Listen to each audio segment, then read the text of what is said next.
नमस्कार दर्शक बंधु आज छटिया भिडियो रे आपण मानक स्वागत। दर्शक बंधु माँ लक्ष्मी कहिचंती जेउ भी महिला सकाळु सकाळु बा ब्रह्म मुहूर्तरु एई पांचटी काम करि दिए तार घरे केबे भी धनर अभाव रहिबो नाही। ता घरे स्वयं माँ लक्ष्मी विराजमान करिवे। हाँ आज्ञा, यह शास्त्रीय मत अटे जहाँकि शास्त्रु एई ज्ञानबोधक कथाटी संगृहित करी अणा जाइछि। दर्शक बंधु जदि आपण माने भी एई उपाय को प्रत्येक दिन ब्रह्म मुहूर्तरु करि दियंती तेबे केबे भी धनर अभाव रहिबो नाही। दर्शक बंधु जेमिति आपण माने जानिचंती मार्गशीर मास वर्षरे थरे पड़े। मार्गशीर मासरे जे कोनोसी बाररे प्रत्येक दिन एई नियम को पालन करंती आपणक जीवन में जहाँ भी किछि अधा अधूरा काम अछि ताहा निश्चय भाव में पूर्ण हेबो। तेबे दर्शक बंधु मु आपण माननकु कहिबि जे ब्रह्म मुहूर्तरु केउ पांचटी काम आपण माननकु करिवार अछि। एहा करिवा द्वारा आपण माननक जीवनर परिवर्तन आपण निजे ही देखिबाकू पाइबे। एहा पूर्वरु वीडियो को गोटे लाइक टिए करी कमेंट बॉक्स रे जय माँ लक्ष्मी अवश्य लिखंतु एवं एई वीडियो को बहुत मात्रा रे शेयर करंतु और मो चैनल को सब्सक्राइब कर दियंतु। मार्गशीर मासटी समस्तंकर प्रियर मास अटे। माँ आगमन रे एई धरापृष्ठ चलचंचल होई उठे। जदि आपण माने मध्य माँ को आपणक घरे स्थिर भाव में वास करिवा पई चाहुचंती तेबे आज जो कामटी मु आपण माननकु कहिबी ताहा निश्चय भाव में करंतु। प्रत्येक दिन करंतु, केवल गोटे दिन करी छाड़ी देबे नाही। दर्शक बंधु कौन आपण जानिचंती आम घर को माँ लक्ष्मी आसी कहीं पुणी थरे चली जाउचंती, अर्थात घरर उन्नति टिकी हुए किंतु पूरा जीवन सारा पाई न थाए। एहार अर्थ आमे कौन करिथाउ ना नितिदिनिया जीवन रे किछि भूल करिथाउ।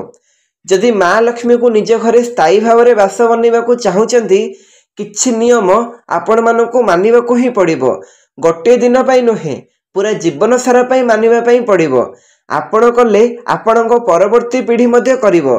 तेणु करी नियम समस्तक पाई समान अटे। छोट बेलू ही निज घरर पिला माननकू एई सब शिक्षा दियंतु, देखिबे से माने जीवन रे केबे भी दुखरे रहिबेनी। दर्शक बंधु ब्रह्म मुहूर्त एई ब्रह्म मुहूर्त जहाँकि सकाळ 3टारू 5टा पर्यंत एई धरापृष्ठ को स्वयं देवी देवता मानकर आगमन होइथाए। देवी देवता माने एई धरापृष्ठ को आसी थांती।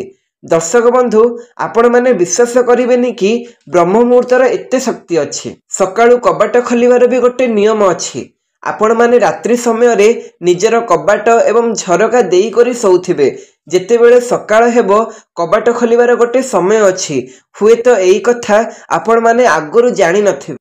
प्रथमे कबाट केउ समय रे खोलिबे जहा द्वारा कि आपणक घर को स्वयं देवी देवता मानकर आगमन हेबो।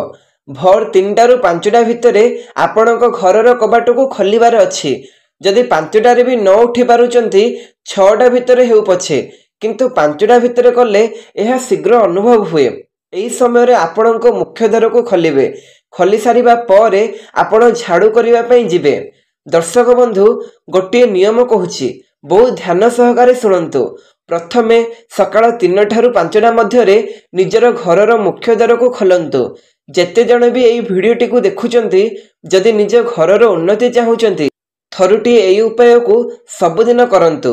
केते नियम पूजा ओषाव्रत करूचंती ता परे भी निज घरर उन्नति हेउ नै। एई उपायटी को थरुटी आपणेकी देखंतु। भोर समय रे आपणक घरर मुख्य द्वार को खोलंतु। आजि ठारू ही आरंभ करि दियंतु।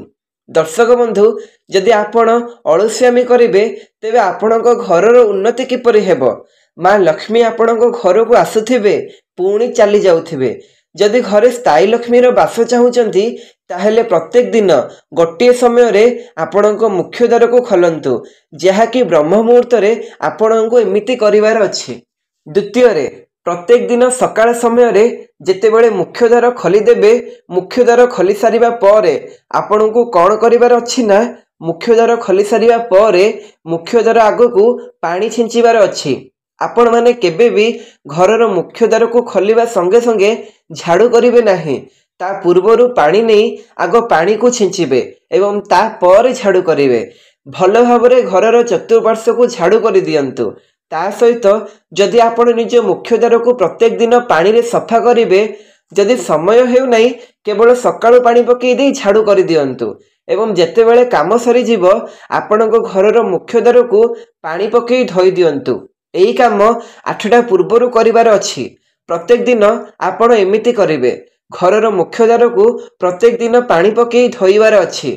ଦର୍ଶକ ବନ୍ଧୁ, ଏବେ ଆସନ୍ତୁ ଜାଣିବା ତୃତୀୟ ଉପାୟଟି।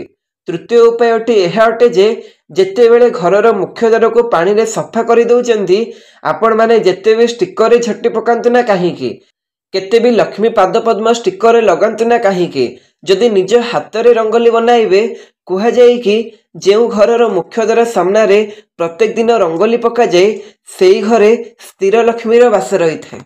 ଆଜ୍ଞା ହଁ ଦର୍ଶକ ବନ୍ଧୁ, ଯଦି ଆପଣମାନେ ଏପରି କରିବେ ଆପଣଙ୍କୁ ନିଶ୍ଚିତ ଏହାର ସୁଫଳ ମିଳିବାର ଲାଗିବ।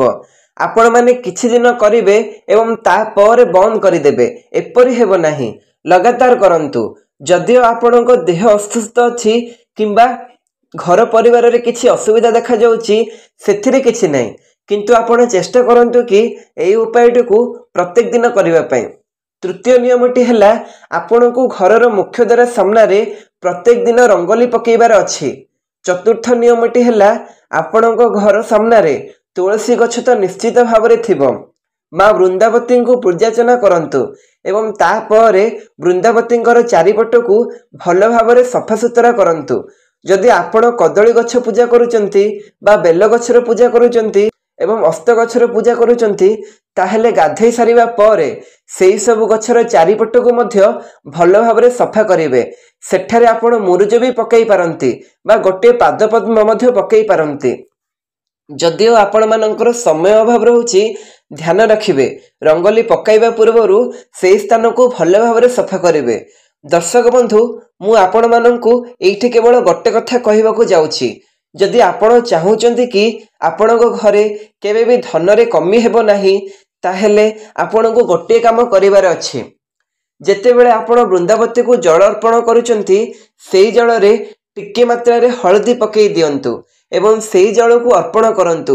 ହଁ ଆଜ୍ଞା, ଆପଣ ଏହି ଉପାୟକୁ ଥରୁଟେ ନିଶ୍ଚୟ ଭାବରେ କରନ୍ତୁ। ଆପଣ ନିଜେ ହିଁ ଦେଖିବେ ଲକ୍ଷ୍ମୀ ନାରାୟଣଙ୍କ କୃପା ଆପଣଙ୍କୁ ଧୀରେ ଧୀରେ ପ୍ରାପ୍ତ ହେବାକୁ ଯାଉଛି।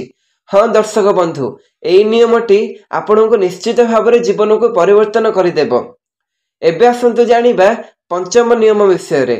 ପଞ୍ଚମ ନିୟମରେ ଆପଣଙ୍କୁ କ'ଣ କରିବାର ଅଛି ନା, ଯାହାକି ବ୍ରହ୍ମ ମୁହୂର୍ତ୍ତରେ ଆପଣ କିଛି କରନ୍ତୁ କିମ୍ବା ନ କରନ୍ତୁ, ଆପଣମାନେ ସକାଳ ସମୟରେ ପୂଜା ପାଠ ନିଶ୍ଚୟ କରୁଥିବେ।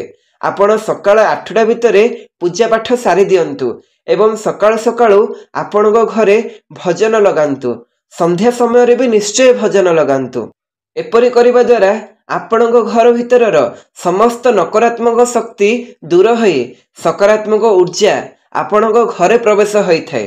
ତେଣୁ ଥରୁଟିଏ ସେହି ସବୁ ଉପାୟକୁ ଆପଣେଇ କରି ଦେଖନ୍ତୁ।